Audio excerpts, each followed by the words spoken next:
Assalamualaikum warahmatullahi wabarakatuh. Bismillahirrahmanirrahim. Allahumma sholli wa sallim wa barik ala sayyidina Muhammadin wa ala alihi washabihi ajmain. Amma ba'du. Matur nuwun sanget rawuhipun Ki Haji Azaim, Gus Azaim wonten Sodik sedanten kang kula hormati, wonten Gus Muhas ya Rahman Dek Wafis dan kula hormati. Saya nanti memohon sangat Gus Azaim tah khamsata asyara daqiqah cerita kenangannya dengan Sayyid Muhammad dan Sayyid Ahmad. Saya berkali-kali ngatamkan kitabnya Sayyid Muhammad dan faham. Kata faham di sini itu madah teng Sayyid Muhammad, betapa beliau ngarang dengan bahasa yang mudah. Saya tidak pernah talaki sama beliau, saya tidak pernah mubasyarah, tapi karena itu dikarang dengan al-lughatil fusha dan dikarang dengan jelas, maka kita yang tidak talaki faham. Nomor kali kalau cerita madah teng keramatipun Mbah Mun, kula suwun niku niki hadiah kitab saking kula, dilihat halaman tentang keinginan Mbah Mun ini dikarang 8 tahun sebelum beliau wafat. Terus itu saged dilihat teng ketika nanti cerita-cerita senenge Mbah Mun teng Sayyid Muhammad halaman 17. Mun kepanggih 17.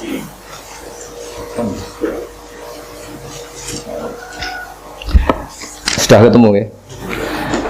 Ini perlu dicatat bahwa Mbah Mun ketemu terakhir Sayyid Muhammad niku 1422 sama 23. Kalau wasif Bismillahirrahmanirrahim.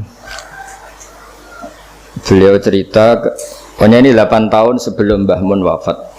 Beliau saat itu sudah menulis hadihi atau siyat allati karat mafkhoratan azimah li. Asal maulal karim aisma'a nafsi ma'a hamalatil ilmi min ulama'i hadil ummah wa bil akhas ulama'i ahlil bait alladina khassahum bi khassa la ya'lamu azamataha illallahu ta'ala. Jadi harapan besar beliau akan dibersamakan, dikumpulkan dengan hamalatil ilm. Dan beliau khususnya memuji ulama ahlil bait. Dan setelah 8 tahun itu beliau wafat dan ditakdir dimakamkan dekat Abu Yazid Muhammad. Jadi ini keinginan-keinginan Mbah Mun yang ditulis dan dikabulkan Allah secara zahiran wa batinan. Jadi secara batin tentu beliau secara maknawi andaikan dimakamkan di sarang pun beliau pasti ma'alladzina an'ama Allahu 'alaihim minan nabiyina wasiddiqina wasyuhada'i sholihin. Tapi beliau juga dituruti secara zahir juga, yaitu dekat Sayyid Muhammad dan keluarga besar Abu Ya Al-Maliki. Karena beliau ngendikan ayat sema'a nafsi. Nafsi itu lebih ke fisik. Jadi sebetulnya kita sudah yakin secara roh itu pasti al-arwah junudun majannada, tapi beliau juga dikumpulkan secara fisik. Nah, ngukur mahabbah beliau kepada Abu Yazid Muhammad Al-Maliki, saya beri contoh beberapa halaman. Saya nanti memberi minimal 3 halaman ya. Betapa beliau akhir-akhir itu harfan bi harfin, kodaman bi kodamin, sama sekali nggak dirubah takbir yang dari Sayyid Muhammad. Ini sama lihat halaman 21 ya. Halaman 21 yang mulai wa ukhilul mujaz. Setelah itu as-sanadul muttasil, terus 3 dari bawah wa ukhilul mujaz. Ini di Abuya halaman 16. Ini kan tulis fi Syekhina halaman 4 yang saya baca ya. Beliau menyebut tentang Sayyid Muhammad, padahal beliau itu muridnya Sayyid Alawi, tapi memuji Sayyid Muhammad. Qala syekhi wa syekhu abna'i wa tullabi al-allama Sayyid Muhammad bin Ali Al-Maliki. Jadi beliau memuji Sayyid Muhammad dengan begitu takdimnya, qala syekhi wa syekhu abna'i wa tullabi al-allama Sayyid Muhammad bin Ali Al-Maliki.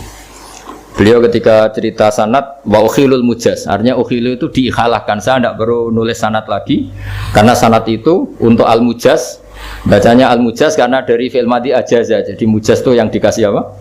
Ijazah ala thabati al-mukhtasar alladhi dominatu asanidul kutub as-sittah. Nah, ini terus bisa dilihat lagi jenengan di halaman berapa itu? 22.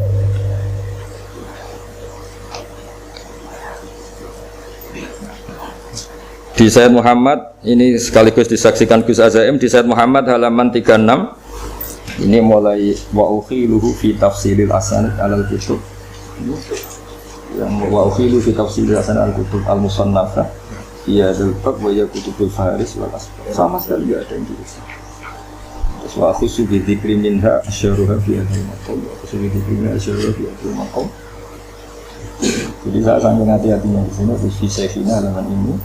Kemudian ini kan yang kita sudah saat tadi alif tufari dalam masjid. Itu semuanya harfan kita. Jadi enggak intah kita sarroh atau bimak sampai muka. Terus ini cerita ya mahabbahnya seorang Mbah Maimun guru kita semua kepada Sayyid Muhammad sampai beliau yang biasa bahasa Arab fusha dan menukil bil makna atau bit tasarruf, tapi kalau sudah dengan kitabnya Sayyid Muhammad semuanya itu intaha bi hurufi, satu huruf pun enggak ada yang dirubah. Jadi ini agak unik bagi saya, ini luar biasa. Jadi ini tasarruf kita, kenangan kita. Terus yang terakhir, saya kemarin belajar ad-da'watut tamah karena beliau ngendikan di Al-Iqdul Farid wa nakhtimu hadil wasiyah sampai seterusnya wa in arada ma'rifatat tariq al-khassa wal adab al-masyru'ah falzam mutala'ah ad-da'watat tamah wa la yaktasiru ala sartiha biqasdi tabarruk kama yaqulun. Jadi di antara pesannya Sayyid Muhammad enggak boleh ngaji khataman kilatan kalau di sini. Wa la yaktasiru ala sartiha biqasdi tabarruk kama yaqulun. Walakin yaj'alu ammahu fahman wa tafhiman. Fatil kabarakatuha al-haqiqiyah idza taronat bil amal. Jadi beliau berpendapat nek niat ngaji nganti faham dan memahamkan orang lain. Tidak cukup iktisar ala sardiha biqasdi tabarruk kama yaqulun. Jadi beliau termasuk kritik yang khataman tapi tidak paham. Karena itu dikritik, alhamdulillah kita yang tidak khataman yang tidak paham. Jadi ya. Tapi ini cerita betapa. Dan saya ini tahadus bin nikmah. Semua kitabnya Abuya dan paling tidak kebanyakan. Saya cara sinau itu tak takriri karena memang saya butuh istilahnya kalau dalam kitab misdaku dzalik.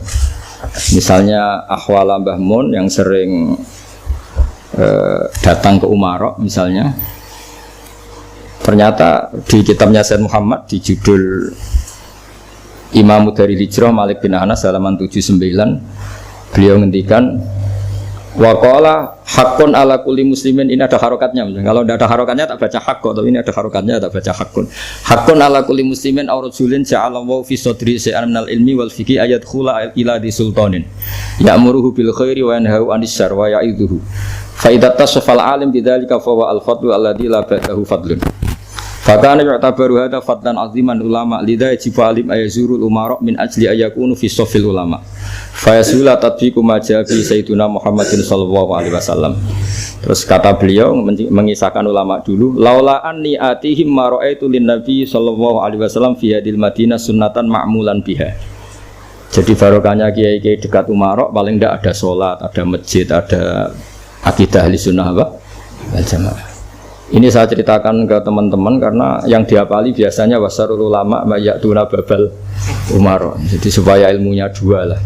Ada yang riwayat mayatuna, ada yang riwayat mayati. Itu kalau mayati berarti mura'atul lafzi, kalau yatuna mura'atul makna. Jadi beliau jelas ngendikan artinya ketika Syekhina Kiai Maimun kerso tarbiyah kepada Umar, memang dari diantara yang didahulukan Sayyid Muhammad hakun ala kulli muslimin aw rajulin ja'alallahu fi sadri shay'an minal ilmi. Itu ayat khula ila di sultanin ya'muruhu bil khairi wa yanhahu 'anil syarr. Mungkin yang membedakan kita akan ngajukan proposal, tapi yang jelas itu sama-sama masuk di sultanin. Ya kalau tidak bisa persis ya niru masuknya. Tapi yang jelas itu ini untuk pembandingnya. Jadi ini termasuk khataman ketiga saya kitab Syariat wal Khalidah. Khataman kedua saya ini alami itu saja. Kemarin ada rektor UI ke sini ya tak ikut khataman Syariat. Oh ini ada jenengan. Dan ini nanti kalau mohon entah berapa menit bisa saya cerita kenangan dengan Abu Hasan Muhammad. Yang jelas kita yang tidak mubasyarah, tidak talaki itu faham karena beliau mengarang dengan al-lughatil fusha dan kita nyaman. Saya tidak pernah iskal baca kitab beliau karena saya pernah baca Syariatul wal Khalidah Hatam, Qawaid Asasiyah, terus Malik Imami dari apa? Hijrah, terus Fahmun Nusus, Manhajus Salaf fi Fahmin Nusus. Banyaklah kitab beliau yang saya baca dan semuanya itu nyaman, enak, jadi nggak ada masalah. Dan ini bukan madhah saya, tapi madhah betapa beliau punya keahlian manhaj yang bisa tafhim, punya kemampuan ibanah seperti abahnya punya kitab Ibanatul Ahkam. Nanti kalau suwun doa dening Nggih Mansur. Monggo Gus. Pun. Assalamualaikum warahmatullahi wabarakatuh. Hamdanillah wa musallian ala Rasulillah sallallahu alaihi wasallam. Wa ba'du. Ramai Bahauddin Nur Salim hafizahullah taala, para asatidz, para sepuh, para santri hafizahumullah jami'an. Ini kesempatan baik dan di hari yang baik, insyaallah berkumpulnya kebaikan pertanda semoga dikersani Gusti Allah termasuk orang-orang yang baik.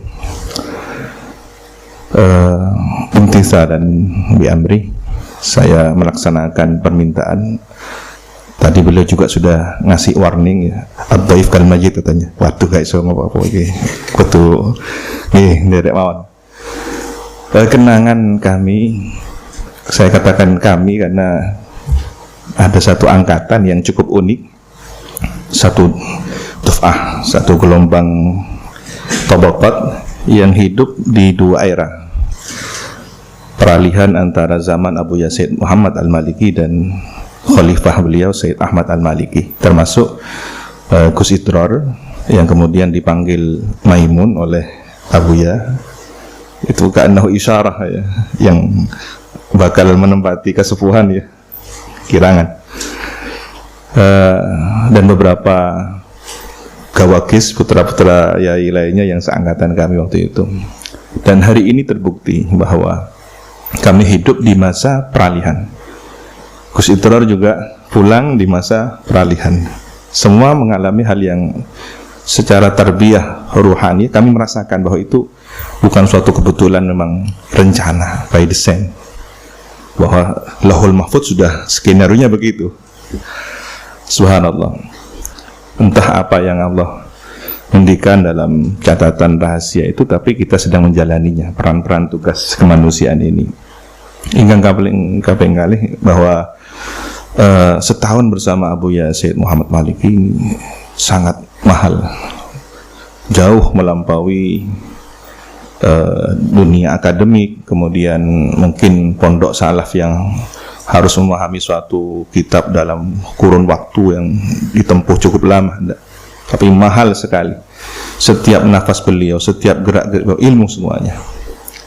Apa yang kami rasakan hari ini, marojiknya yang selama setahun itu luar biasa. Termasuk yang paling menjadi kenangan ya, iskal kami selama di berbagai pondok pesantren. Kita kan di pondok salaf itu rata-rata ya zahid, kiainya sebegitu, kemudian menghindari hal-hal yang berbau materialisme dan semacamnya. Kadang kita iskal ketika Romo Yai kok punya mobil bagus kan gitu, Romo Yai kok rehab rumahnya kok wah ini. Tapi begitu melihat Abu Yazid Muhammad Al-Maliki, kejawab semua. Dan ternyata beliau sudah menjawab di kitab Malik bin Anas, Imam Darul Hijrah. Jadi profil beliau ada pada Sayyid Muhammad Al-Maliki. Bagaimana kiai itu harus kaya, bukan untuk menunjukkan kesombongannya, tapi untuk menunjukkan manil ghariyul haq yang Allah berikan kepada al-abd. Jadi ketika harta yang soleh ada pada orang yang soleh, ini kan berarti kesolehan double kan begitu. Itu yang hari ini perlu menjadi jawaban. Saya sepakat dengan Gus Bahak ketika kita harus mempromosikan kiai kudu sugih ini ya. Tapi yang dimaksud adalah harta yang soleh ada pada tangan orang yang soleh kan begitu. Di mana fenomenanya ya, ketika hari ini ngapunten, dunia pesantren sudah sangat menjadi tertarik di di kancah nasional, dipolitisir dengan segala kepentingan dan suaranya, maka dunia ahlul bait pondok pesantren, gus-gus ini objek yang sangat menarik untuk menjadi sasaran materialisme itu. Tetapi ketika kita sudah sugih mana, sudah kaya hati, ghinan nafsi, ini yang luar biasa. Maka kekayaan fisik ini hanyalah menjadi sarana untuk penguatan dakwah. Ini yang kedua. Jadi semua kejawab.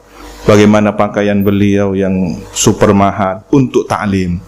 Kemudian bagaimana keseharian beliau yang tidak dilihat orang lain, sederhana. Tetapi ketika untuk menampilkan ilmu, menghormat ilmu ahlul ilmi, parfumnya yang sangat mahal, imamah dari bahan tekstil yang terbaik, dan bagaimana cetakan kitab beliau dengan cetakan yang terbaik juga, kan begitu. Kemudian yang ketiga, sebagai ahlul ilmi, beliau mendikan kalau Romyai Maimun Zubair ahmalatul ilmi. Ini yang kita cari selama ini,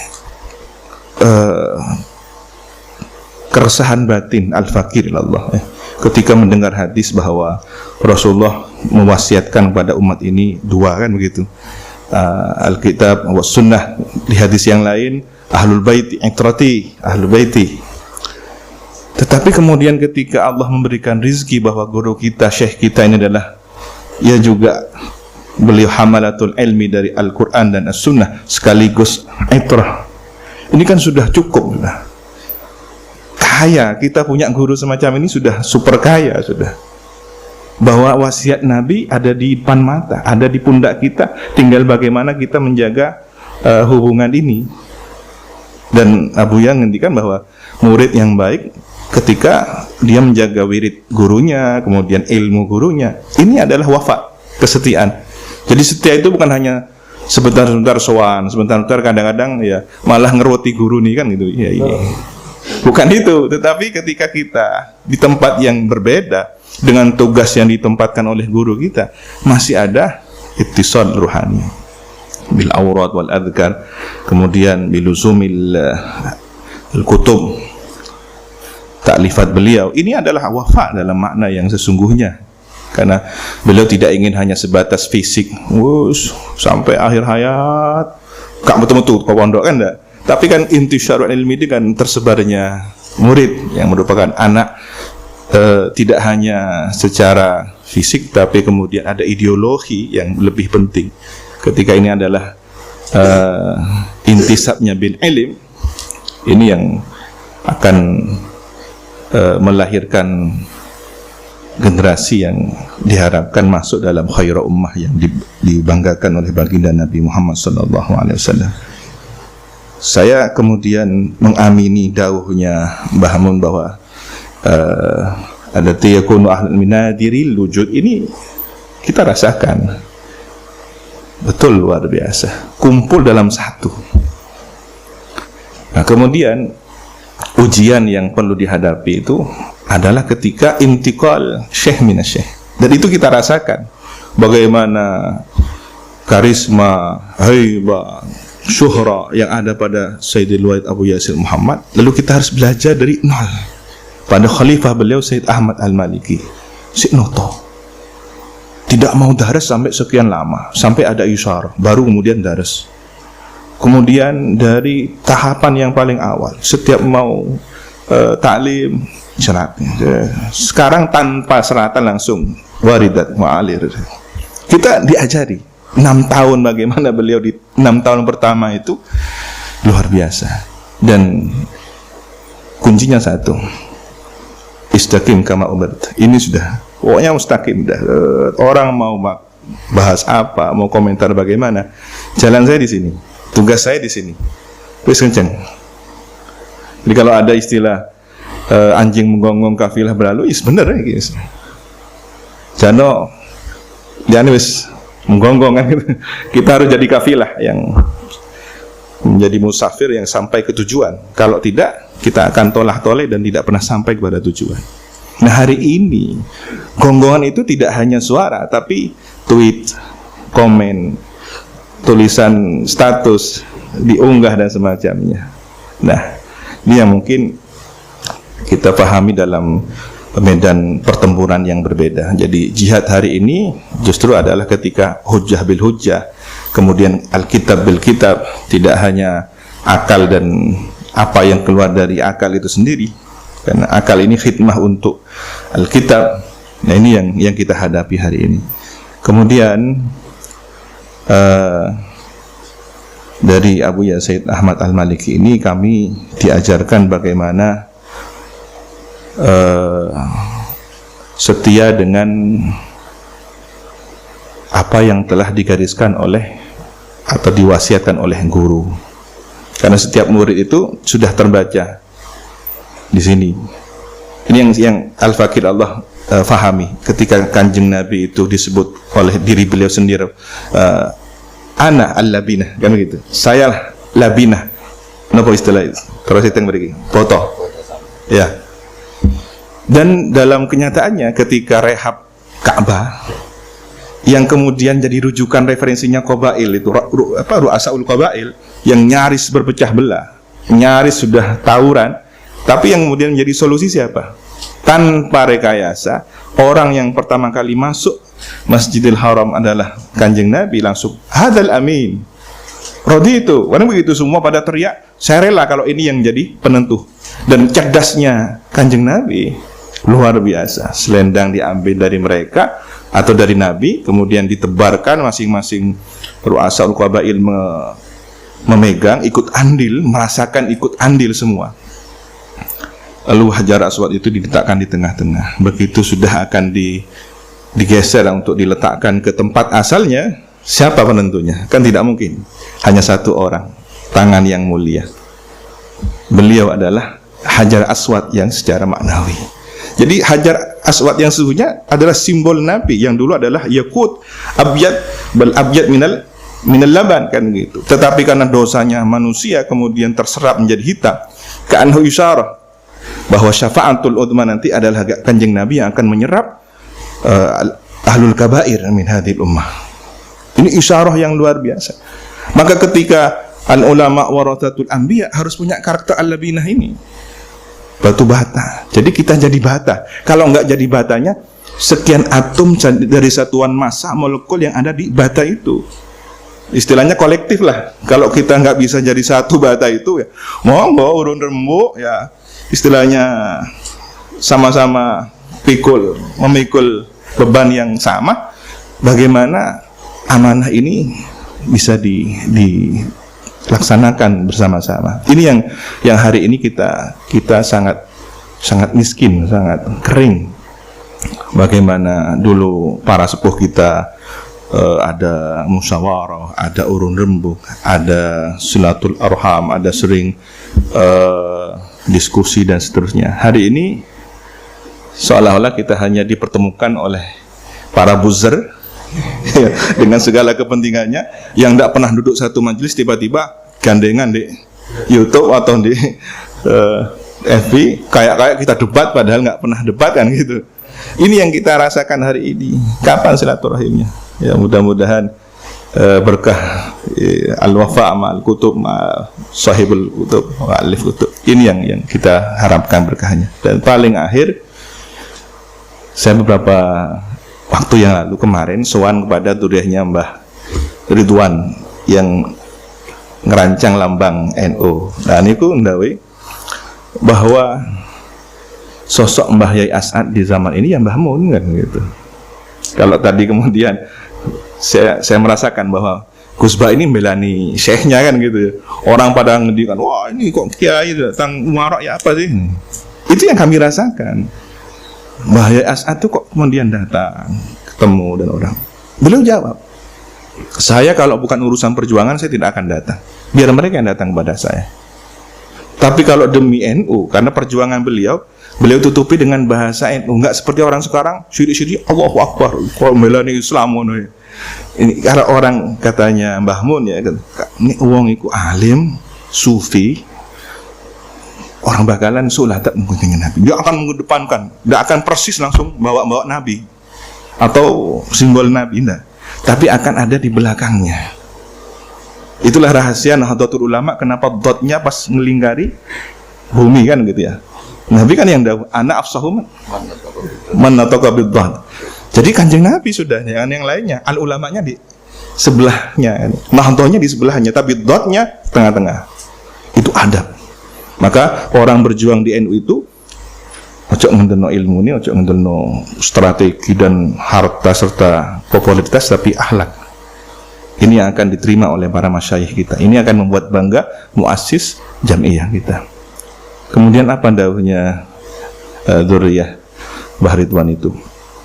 Ya tadi ketika simbol sosok Mbah As'ad itu ada pada Mbah Mun, Mbah As'ad begitu.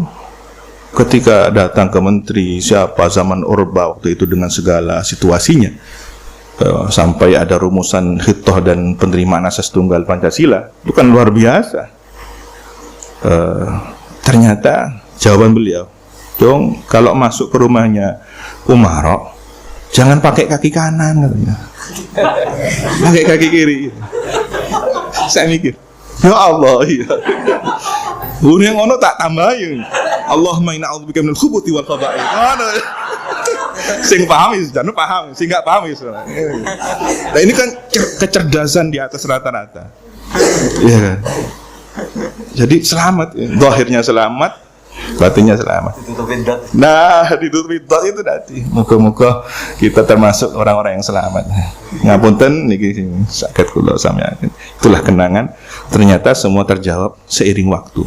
Apa yang kita iskal, jangan sampai su'ul adab, su'udan kepada guru kita, orang-orang yang saleh, orang-orang yang ahlul ilmi, hamalatul ilmi. Jangan-jangan hanya persoalan waktu. Turung ya, kan gitu. Jawabannya nanti. Dan itu terjadi yang kami rasakan. Yang kami rasakan begitu. Paling akhir ketika ada seorang non-muslim menyerahkan hasil uang judi ke Mbah As'ad, ya ini terima kasih ya gitu. Ternyata kemarin dia itu waktu minta nomeran, waktu itu kan ada istilahnya SDSB atau apa? Togel nggak lagi istilah lagi, SDSB, Porkas. Ya, nah Mbah As'ad marah. Wah, minta nomeran sama Kiai. Oh, marah sudah. Ternyata marahnya Mbah As'ad itu ada hitung-hitungannya. Tadi nomeran. Iya. Jadi hati-hati kalau Gus Baha itu ceramah, yang nempo itu macam-macam kan gitu ya. Kalau sing nempo nggih santri, alhamdulillah aman ini. Tapi kalau tukang togel ini, apa ini? Dihitung. Nah itu nomor plat nomornya ya itu dihitung. Nah ini dasar memang sudah orientasinya nomor ya. Togel ini SDSB Porkas. Jadi marahnya Mbak As'ad dikasih. Dan besoknya langsung dapat banyak. Bagi-bagi lah gitu. Ini persentase untuk Yai kan gitu. Anehnya kan gitu. Saksinya itu kan Yai Basori. Yai Basori sering sana, tiap minggu, tiap bulan sana. Ada tugas ngajar tajwid dan Quran. Ini jelas tukang judi, non muslim lagi kan. Kok daunnya Mbak San? Sahabat esena disa suruh taruh di meja. Undur, suruh undur mulai. Tapi uangnya taruh. Uangnya ada mulai. Nah, kalau kita suudon kan semacam-macam. Wah, ya kok dunyan kan macam-macam. Begitu diambil sakit. Datang tukang bagian bikin jalan. Dulu kan seangel-angel pesantren dapat bantuan pemerintah, angel dulu kan. Kalau nggak podo nggak iso kan. Harus sama, warnanya harus sama. Nah kan begitu. Nah, bikin sendiri jalan. Dari mana biayanya Mbak As'ad ini bikin jalan? Sarep biaya satu. Dari ini ternyata. Bingung yang Yai Basori. Gimana nih? Mau tanya langsung nggak berani. Karena Mbak As'ad ini sudah mau give-nya adalah referensi kan gitu. Akhirnya nyari-nyari sendiri, buka. Kok ternyata di Ihya kitab ilmu ada. Jadi makhraj untuk solusi keluar dari barang syubhat atau haram yaitu maslahatul amal. Jadi ketika tukang datang, dong ini untuk jalan deh. Tapi kalau untuk rokok, untuk kopi dari sebelah kanan kan gitu. Kopi, nasi. Ya. Tapi yang untuk jadi asmal, jadi umum, jadi apa itu dari kiri. Subhanallah. Ini kecerdasan yang jarang dimiliki oleh orang-orang yang hidup di zaman ini, orang-orang wara yang kemudian dibimbing oleh Allah Subhanahu wa taala. Ya, mudah-mudahan kita ada di jalur beliau, bersama beliau, sehingga apa yang kita doakan tiap hari, ihdinas siratal mustaqim siratal ladzina an'amta 'alaihim, ya ini para nabi kita ndak nututi, syuhada was tinggi syuhada ya, tapi yang salihin ini ada di depan mata kita, kita hidup dengan beliau-beliau ini, maka hargai kesempatan mas ini. Ngapunten, an afa minkum ihdinas siratal mustaqim. Wassalamualaikum warahmatullahi wabarakatuh.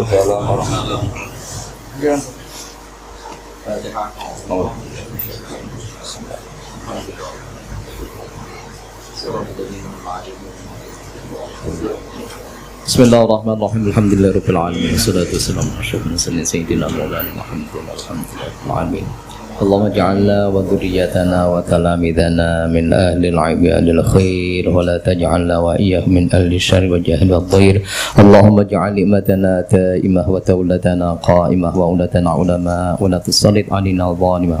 اللهم ألف بين قلوبنا أصلح ذات بيننا واهدنا سبل السلام ونجنا من الظلمات إلى النور وجنبنا الفاحش ما ظهر منها وما بطن من بلدنا هذا خاصة من المسلمين عامة إنك على كل شيء قدير. ربنا آتنا في الدنيا حسنة وفي الآخرة حسنة وقنا عذاب النار. سبحان ربك رب العزة عما يصفون وسلام على المرسلين والحمد لله رب العالمين. الفاتحة.